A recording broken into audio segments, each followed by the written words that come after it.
Ma'am जो wire को पूरा रोटेट रहते हैं उसी को बोलते हैं। नहीं। मारुत, तुमको पता है आंसर?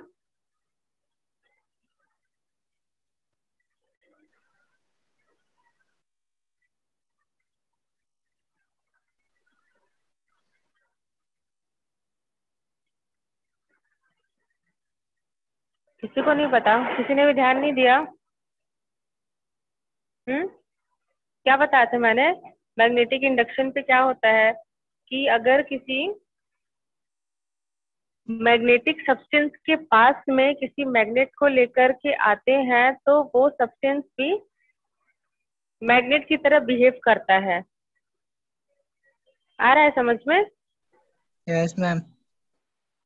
किसी मैग्नेटिक सब्सटेंस, जैसे कि अगर हम एक आयरन की बात करें, सॉफ्ट आयरन की बात करें, उस जैसे कि ये तुम्हारा सॉफ्ट आयरन हो गया।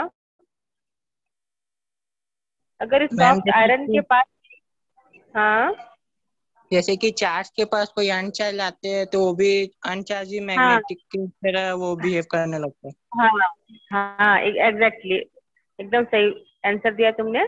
मैग्नेटिक सब्सटेंस के पास मैग्नेट को लेके आएंगे तो ये ये जो मैग्नेट है इसको अपने अट्रैक्ट कर लेगा। तो अगर ये इसका नॉर्थ पोल है तो ये इसका साउथ पोल बन जाएगा। तभी वो दोनों एक दूसरे को अट्रैक्ट करते हैं, अदरवाइज नहीं अट्रैक्ट करेंगे। तो अगर ये साउथ पोल हुआ तो इस साइड वाला इसका नॉर्थ पोल बनता है। तो ये जो आपका ऑब्जेक्ट है ये भी एक मैग्नेट की तरह बिहेव करता है, बस। ठीक है, इंपॉर्टेंट है ये जो मैं पूछी।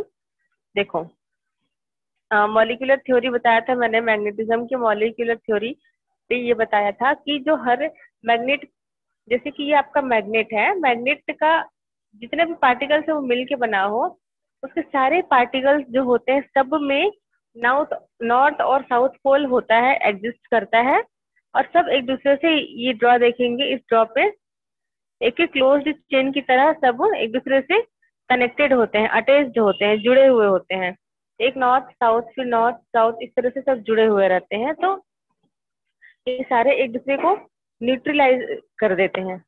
इसके अलावा अगर हम इसको मैग्नेटिक फील्ड में रखेंगे, अगर किसी सॉफ्ट आयरन के पीस को मैग्नेटिक फील्ड के पास रखते हैं तो उसके जितने भी अंदर के जितने भी ये मॉलिक्यूल्स सारे वो इस तरह से पैरेलल, एक दूसरे के पैरेलल अलाइंड सेट होते जाते हैं।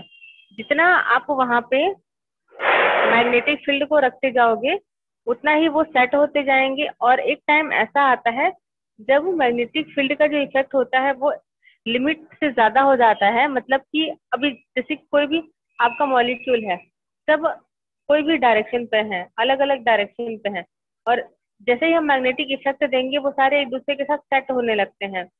तो जैसे ही वो सब एक दूसरे के पैरेलल हो जाते हैं, वहां पे मैग्नेटिक इफेक्ट जो है वो खत्म हो जाता है।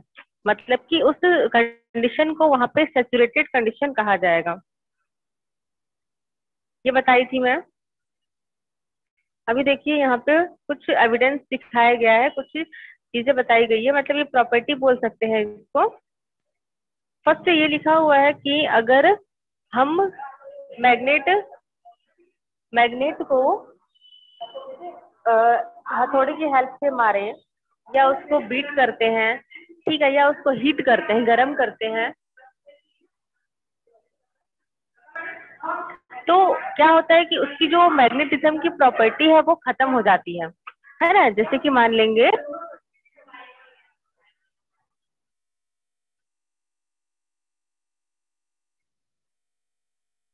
लीजिए ये आपका मैग्नेट है, और अगर आप किसी हार्ड ऑब्जेक्ट से इसको ठोकते हैं या पीटते हैं तो इसका जो मैग्नेटिज्म का प्रॉपर्टी होता है वो डिस्ट्रॉय हो जाता है, वो कम हो जाता है या खत्म हो जाता है। ठीक है, ये था आपका फर्स्ट। इसका रीजन क्या होता है? देखिए, यहाँ पे लिखा हुआ है कि जैसे ही हम मैग्नेट को पीटते हैं या हीट करते हैं तो उसके जितने भी मॉलिक्यूल्स होते हैं उनमें काइनेटिक एनर्जी आ जाती है। ये सारे जो लाइन से बने हुए हैं इन पे काइनेटिक एनर्जी आ जाएगी, और वो बहुत फास्ट फास्ट मूव करते हैं या बहुत फास्ट फास्ट वाइब्रेट करने लगते हैं।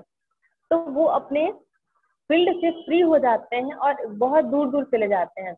मतलब इनका जो फील्ड है जहाँ पर ये अट्रैक्ट होते हैं, जैसे कि ये वाला हो गया नॉर्थ साउथ, इसका नॉर्थ साउथ, ये अपने अट्रैक्शन फील्ड से, अट्रैक्टिव फील्ड से बहुत दूर हो जाते हैं, और जैसे ही ये दूर हो जाएंगे वैसे ही इनका जो मैग्नेटिज्म की प्रॉपर्टी होती है वो भी वहां पर खत्म हो जाती है। इसके बाद है सेकंड कि अगर हम किसी मैग्नेट को ब्रेक करते हैं 2 पार्ट्स में, 4 पार्ट्स में, जितने भी पार्ट्स में ब्रेक करेंगे, हर एक जो उसका पार्ट होता है वो एक मैग्नेट की तरह बिहेव करता है।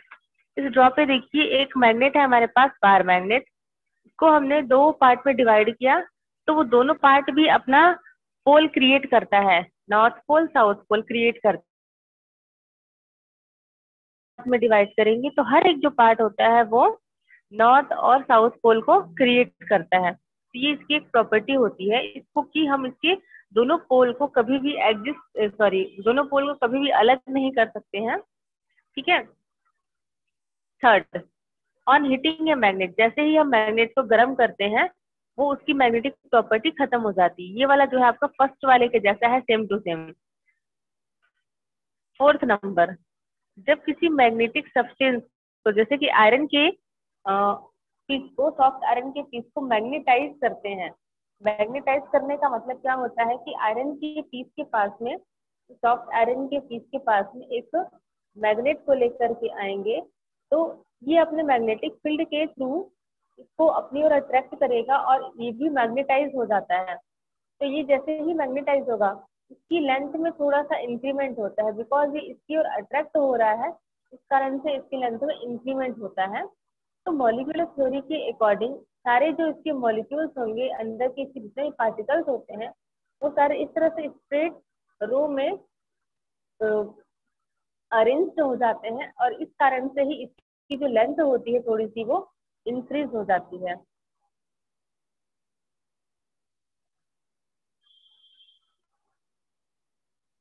निहाल, मैंने क्वेश्चन पूछा था, जैसे ही तुम यहाँ से चले गए।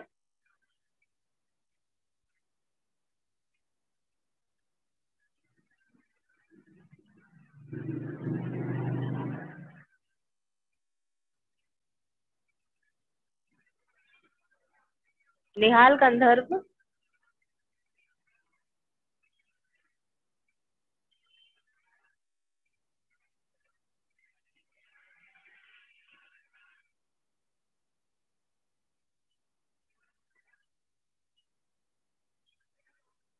बस मुंह बंद करके तुम लोग सुनते रहते हो। नेक्स्ट है मैग्नेटिक इंडक्शन। ठीक है, मैग्नेटिक इंडक्शन अभी बताया कि मैग्नेटिक सब्सटेंस के पास मैग्नेट को लेकर के जाएंगे तो आपका मैग्नेट बन जाता है। उसके बाद देखेंगे डिफरेंसेस। डिफरेंस यहाँ दिया है सॉफ्ट आयरन और स्टील का, ये इंपॉर्टेंट है, एग्जाम में आता है। सॉफ्ट आयरन के जो पार्टिकल्स होते हैं, सॉफ्ट आयरन के जो एलिमेंट्री पार्टिकल्स होते हैं वो लूजली पैक होते हैं, और स्टील के जो पार्टिकल्स होते हैं वो टाइटली पैक होते हैं। इस कारण से सॉफ्ट आयरन के जो पार्टिकल्स होंगे वो इजिली सेट हो सकते हैं, लेकिन हाँ, सॉरी, हाँ, स्टील के जो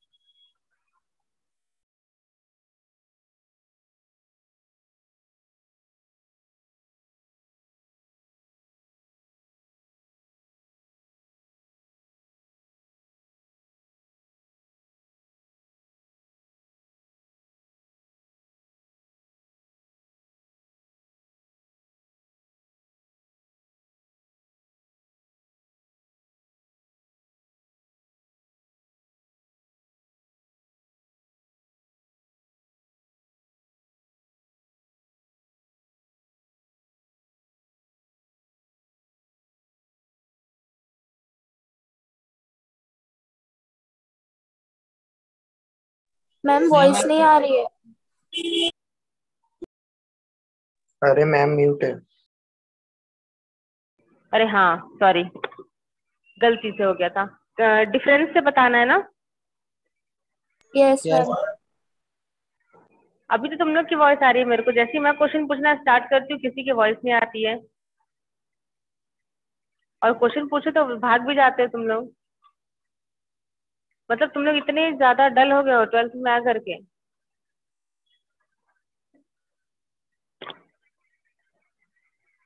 देखो, डिफरेंस बताया गया है यहाँ पे स्टील और सॉफ्ट आयरन के बीच में।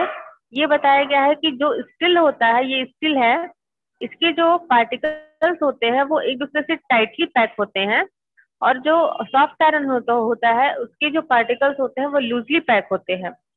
तो लूजली पैक होने के कारण उनके बीच में गैपिंग होती है, और गैपिंग के कारण वो मैग्नेटिक फील्ड पे रखने पे वो सेट हो सकते हैं अपने डायरेक्शन पे, ठीक है। लेकिन जो चीजें टाइटली पैक होगी उनके बीच में गैप नहीं होता है, और उसको हम कितना भी मैग्नेटिक फील्ड में रखेंगे वो अपने आप सेट नहीं हो पाएगा, क्योंकि उनके बीच में गैप नहीं होता है। तो इसलिए सॉफ्ट आयरन को हम इजिली मैग्नेटाइज कर सकते हैं, बट स्टील को इजिली मैग्नेटाइज नहीं कर सकते हैं। इंपॉर्टेंट है ये डिफरेंस। इसके बाद है लास्ट आपका evidence, sorry, resultant magnetism of a magnetic ring. मान लीजिए ये आपका एक रिंग है, ठीक है, ये आपका सॉफ्ट आयरन का बार है, तो इसका जो मैग्नेटिक प्रॉपर्टी होगा या मैग्नेटिक इंटेंसिटी होती है वो इसके पोल पे ज्यादा होती है। अगर आप आयरन के फिलिंग्स को इसके आसपास डालेंगे तो वो इसके पोल के पास में ज्यादा अट्रैक्ट होते हैं, बिकॉज पोल पे इसकी इंटेंसिटी ज्यादा होती है। तो जो रिंग होता है, ये जो रिंग की तरह बना हुआ है, इस पे अगर आप किसी आयरन के फिलिंग्स को डालेंगे तो वो इसके साइड वाले एरिया पे अट्रैक्ट होगा, लेकिन जो सेंटर एरिया होता है वो सेंटर एरिया जो है वो एम्प्टी होता है, इसलिए वहां पे कोई भी आयरन के फिलिंग्स को वो अट्रैक्ट नहीं करेगा, है ना। लेकिन क्योंकि ये रिंग की तरह है, लेकिन जैसे ही आप इसको बीच से ब्रेक कर देंगे, तोड़ देंगे, तो ये दो पोल क्रिएट करता है, नॉर्थ और साउथ पोल। तो फिर से ये अपने पोल वाले एरिया पे ज्यादा अट्रैक्शन पावर इसका हो जाएगा और ये ज्यादा अट्रैक्ट करता है। तो यहाँ पर ये बताया गया है कि किसी भी सर्कुलर मैग्नेट के बीचों बीच में इंटेंसिटी जीरो होता है, मैग्नेटिक रिंग का इंटेंसिटी जीरो होगा, लेकिन अगर आप उसको ब्रेक करेंगे तो वो दो पोल क्रिएट करेगा, और जब पोल क्रिएट करता है तो उसकी इंटेंसिटी वहां पे बढ़ जाती है। ये था इसका एविडेंस।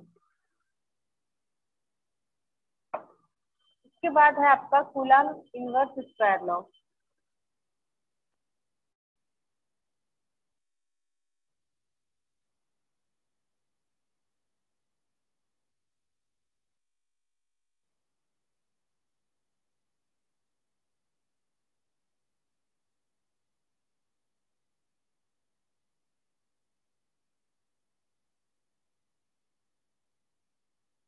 किसी को पता है कूलम्ब इनवर्स स्क्वायर लॉ का स्टेटमेंट?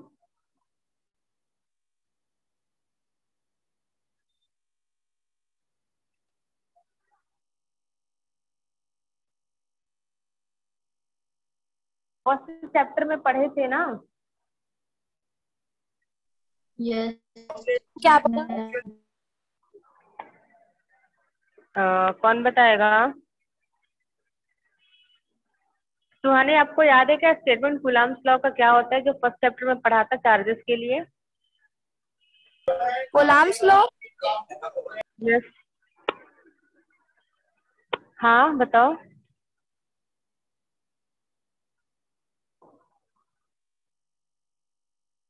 देखो यहाँ पे मैं आपको पिक्चर इसका शेयर की हूँ।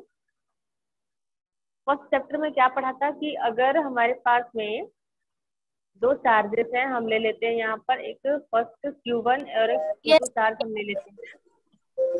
दो चार्ज मतलब जो सेम हाँ रहेंगे वो रिपल करते हैं, और जो अपोजिट रहेंगे वो अट्रैक्ट करते हैं।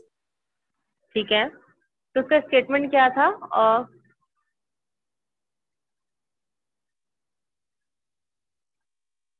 स्टेटमेंट तो आप देख के भी बता सकते हो कि दो चार्जेस के बीच लगने वाला फोर्स ऑफ अट्रैक्शन या फोर्स ऑफ रिपल्सन उनके प्रोडक्ट के डायरेक्टली प्रोपोर्शनल होता है, और उनके बीच के डिस्टेंस के इनवर्सली प्रोपोर्शनल होता है। बीच के डिस्टेंस के स्क्वायर के इनवर्सली प्रोपोर्शनल होता है। यहाँ पे कूलम्ब इनवर्स स्क्वायर लॉ जिस मैग्नेटिज्म का है, ये एग्जाम में आपको लिखा रहेगा कि आपको मैग्नेटिज्म के लिए बनाना है या इलेक्ट्रोस्टैटिक के लिए बनाना है, तो उसी के लिए बनाएंगे। तो यहाँ पे बताया है कि मैग्नेट की जो पोल्स होते हैं, सेम पोल जो होते हैं वो रिपल करते हैं, और जो अलग अलग पोल्स होते हैं वो अट्रैक्ट करते हैं। तो 1785 में चार्ल्स ऑगस्टिन कूलम्ब ने ये लॉ बताया था, और इस लॉ को coulomb inverse square law of magnetism कहा जाता है। उन्होंने ये बताया था कि दो मैग्नेटिक पोल, ये यहाँ पर लेट करेंगे कि एक हमने मैग्नेटिक पोल लिया है ए और एक बी, इस पर है M1, इस पर है M2। दोनों के बीच अगर वो सेम चार्ज है तो वहां पे अट्रैक्शन का फोर्स नहीं लग रहा है, रिपल्सन का लगेगा। ठीक है, तो इनके बीच लगने वाला फोर्स ऑफ अट्रैक्शन या फोर्स ऑफ रिपल्सन जो है इन दोनों के मल्टीप्लिकेशन के डायरेक्टली प्रोपोर्शनल है, और इनके बीच के स्क्वायर हमने लिया है डी, डी के स्क्वायर के इनवर्सली प्रोपोर्शनल है। तो आपका फर्स्ट जो इक्वेशन बनेगा F is directly proportional M1 into M2, और सेकंड बनेगा F is inversely proportional 1/d का स्क्वायर। फिर यहाँ पे दोनों को कंबाइन करेंगे तो आपका ये वाला इक्वेशन आएगा, ये वाला M1 M2 अपॉन डी का स्क्वायर। देन यहाँ पे प्रोपोर्शनैलिटी को हटा करके कांस्टेंट लगेगा K, और K की वैल्यू सीजे सिस्टम में अलग होती है और SI सिस्टम में अलग होती है। तो सीजे सिस्टम पे होती है 1, अगर आप यहाँ पे 1 रखते हैं K के प्लेस पर तो आपकी वैल्यू आती है F equal to M1 M2 upon D का स्क्वायर। सीजे सिस्टम में फोर्स का यूनिट होता है डाइन, और SI सिस्टम पे देखें तो SI सिस्टम में K की वैल्यू होती है μ0 अपॉन 4 पाई। इसको अगर आप इस इक्वेशन में पुट करेंगे तो आपका ये फॉर्मूला बनेगा, और SI सिस्टम में फोर्स का यूनिट होता है न्यूटन। तो ये जो आपका इक्वेशन बना है यही आपका इक्वेशन है कूलॉम इनवर्स स्क्वायर लॉ का, और इसी की हेल्प से आपको क्वेश्चंस बनाने हैं अगर एग्जाम में क्वेश्चन आता है तो, और इसी की हेल्प से आगे आने वाला डेरिवेशन भी बनेगा।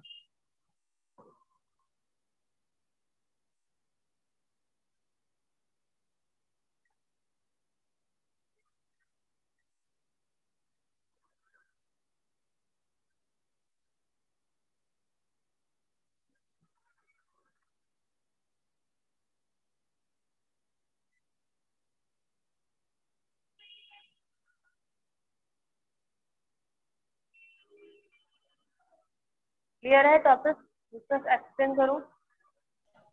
Yes ma'am. Intensity of ma'am magnetic, एक बार और एक्सप्लेन कर। ये कौन पूछा?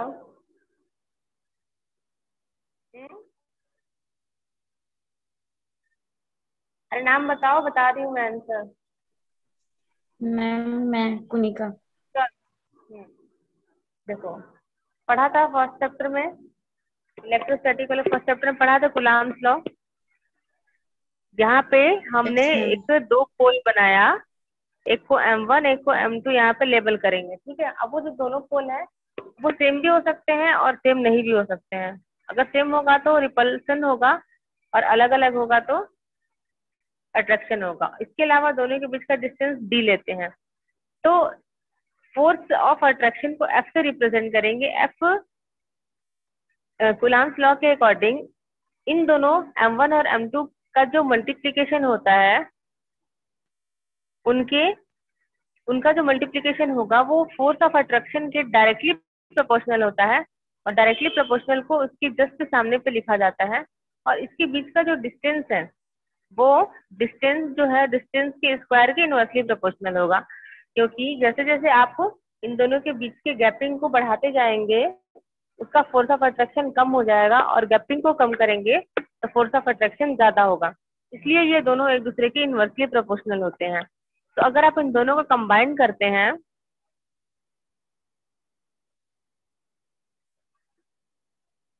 ये है आपका F इस proportionality M1 M2 upon D का square.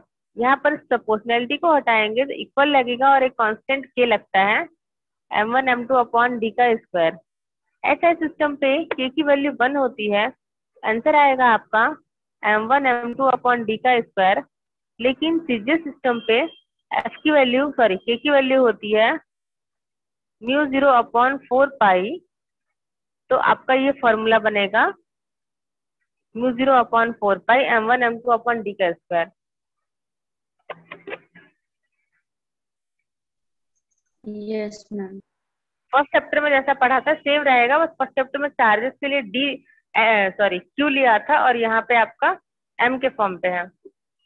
Intensity of magnetic field, what is intensity? Intense means क्या होता है? बहुत ज्यादा। ठीक है, तो मैग्नेटिक फील्ड की इंटेंसिटी कहाँ पे होती है? अगर आप ये मैग्नेट लेंगे मैग्नेट के इतने एरिया तक इसका जो इफेक्ट है ज्यादा होगा, फिर जैसे जैसे आप इससे दूर जाते जाएंगे इसका इफेक्ट कम होता जाता है। तो मैग्नेट के आसपास का वो एरिया जहाँ तक उसका इफेक्ट होता है उसको मैग्नेटिक फील्ड ऑफ मैग्नेट कहा जाएगा। और अगर इंटेंसिटी की बात करें तो किसी भी मैग्नेट की जो इंटेंसिटी होती है वो उसके सेंटर पॉइंट पे नहीं होती है, जीरो होती है। ठीक है, यहाँ पे होगी और यहाँ पे होगी, लेकिन जो सबसे ज्यादा उसका अट्रैक्शन पावर के पोल पे होता है। ठीक है, तो इंटेंसिटी को यहाँ इस तरह से डिफाइन, सब्सटेंस को आप इसके पास लेकर के आते हैं, मैग्नेट के पास लेकर के आते हैं किसी आयरन के सब्सटेंस को या मैग्नेटिक सब्सटेंस को, तो वो इसके पोल के पास पे ज्यादा अट्रैक्ट होता है, बिकॉज पोल के पास पे इसकी इंटेंसिटी ऑफ मैग्नेटिक फील्ड कहा जाता है।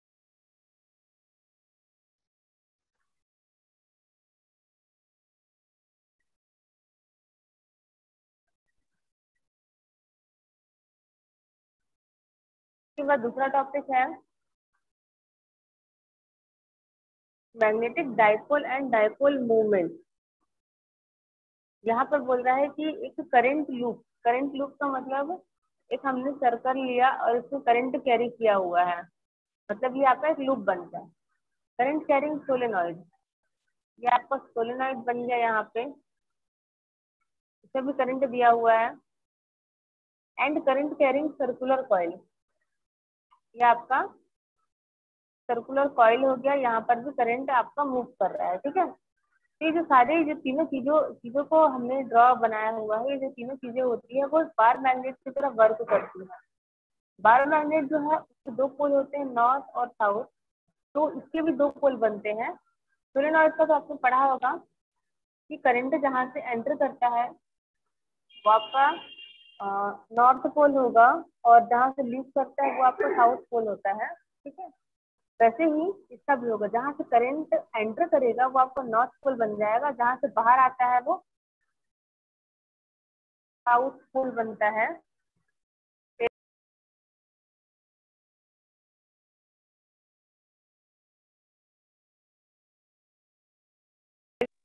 हाँ, और वैसे ही आपका कॉइल, ये वाला तो एक्सपेरिमेंट पढ़ा ही होगा कि मैग्नेट को जैसे ही मूव कराते हैं इसमें डिफ्लेक्शन होता है, गैल्वेनोमीटर में डिफ्लेक्शन होता है क्योंकि इसमें करंट आ जाता है, और जैसे ही इसे दूर लेके जाते हैं कॉइल से मैग्नेट को, फिर डिफ्लेक्शन होता है, मतलब इसमें करंट का डायरेक्शन अपोजिट हो जाता है।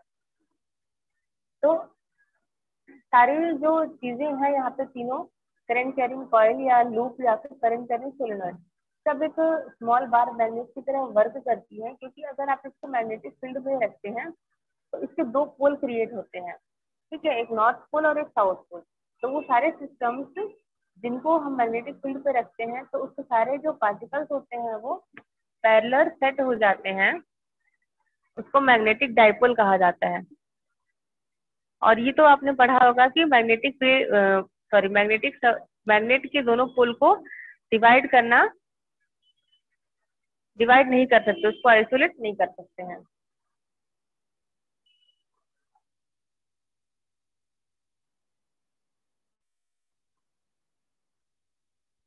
हाँ, इस ड्रॉ को देखिए, current loop as magnetic dipole. Current loop किस तरह से मैग्नेटिक डाइपोल बनता है, मान लेते हैं यहाँ पर एक हमने लूप लिया हुआ है, सर्कुलर लूप लिया हुआ है। ठीक है, इसमें करंट कैरी किया हुआ है, करंट जो है उसको इस साइड से ऊपर की ओर जा रहा है, इस साइड से नीचे की ओर आ रहा है। तो आप ऑब्जर्व करेंगे कि जब ऊपर की ओर जा रहा है उसको हम अपर स्विच लेंगे, जो नीचे की ओर आ रहा है उसको हम लोअर स्विच लेते हैं। तो जब ऊपर की ओर जाता है इस तरह से तो वो एंटी क्लॉकवाइज डायरेक्शन पे मूव करता है, और जब वो नीचे की ओर आ रहा है तो वो क्लॉकवाइज डायरेक्शन पे मूव करता है।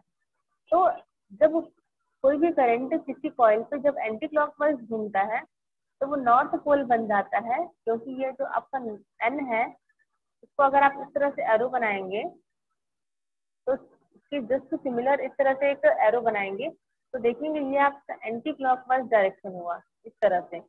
तो करंट का डायरेक्शन अगर एंटी क्लॉकवाइज है तो वो आपका नॉर्थ पोल बनेगा, और करंट का डायरेक्शन अगर क्लॉकवाइज है तो वो साउथ पोल बनता है, क्योंकि एस को इस तरह से एरो बनाएंगे तो आपका साउथ पोल की तरफ वर्क करता है। तो ये जो आपका कॉइल है इसके भी दो पोल यहाँ पे क्रिएट होंगे, एक नॉर्थ और एक साउथ, ठीक है। तो कोई भी करंट लूप जो है वो दो इक्वल या अपोजिट पोल क्रिएट करता है जब हम उसको मैग्नेटिक फील्ड में रखेंगे या उसको करंट देते हैं। तो यहाँ पे देखिए एक्सप्रेशन बना हुआ है मैग्नेटिक डाइपोल के लिए, करंट लूप के लिए टॉर्क का फॉर्मूला पिछले चैप्टर में हमने निकाला था। लास्ट लगभग एक इस तरह से एक वायर को हमने लटकाया हुआ था रेक्टेंगुलर लूप को, वहां पे टॉर्क की वैल्यू निकाली थी हमने, ठीक है। तो यहाँ पे वही फॉर्मूला लगेगा, torque is equal to I A B sine theta. Torque क्यों लगता है, क्योंकि यहाँ पे ये अपने ही एक्सिस पर रोटेट कर रहा है, इसलिए यहाँ पे टॉर्क का फॉर्मूला लगेगा, ठीक। उसके बाद दूसरा है torque is equal to M B sine theta. ये आपका मैग्नेटिक पोल के लिए होगा। ये दोनों फॉर्मूले, ये आपका फर्स्ट ये भी पढ़ा हुआ है और ये भी पढ़ा हुआ है, ठीक है। ये भी टॉर्क का फॉर्मूला, ये भी टॉर्क का फॉर्मूला है। बस डिफरेंस इसमें ये होगा कि इन दोनों को जब हम कंपेयर करेंगे तो यहाँ पर एम की वैल्यू आएगी, टाउ से टाउ कैंसिल होगा, बी साइन थीटा से बी साइन थीटा कैंसिल होगा, सिर्फ बचेगा एम इक्वल टू आई ए। ठीक है, ये जो एम इक्वल टू आई है ये मैग्नेटिक डाइपोल मोमेंट को बताता है। और जो एन यहाँ पे मल्टीप्लाई किया हुआ है, एम जो है वो नंबर ऑफ टर्न्स को बताता है कि अगर ये आपका सिंगल कॉइल है, अगर यहाँ पे बहुत सारे कॉइल्स होते तो आप देखेंगे यहाँ पर एक सर्कल, दो सर्कल, तीन सर्कल, चार सर्कल, इस तरह से बहुत सारे सर्कल बनते हैं। तो नंबर ऑफ टर्न्स के लिए हम एन का मल्टीप्लाई करते हैं, ठीक है। तो ये जो एन का मल्टीप्लाई करेंगे ये आपका इक्वेशन आएगा, इसको हम ampere cycle of the loop कहते हैं। इस इक्वेशन को ampere cycle of the loop कहते हैं। और ये क्वेश्चन लास्ट ईयर असाइनमेंट में पूछा गया था, आईएमपी क्वेश्चन है।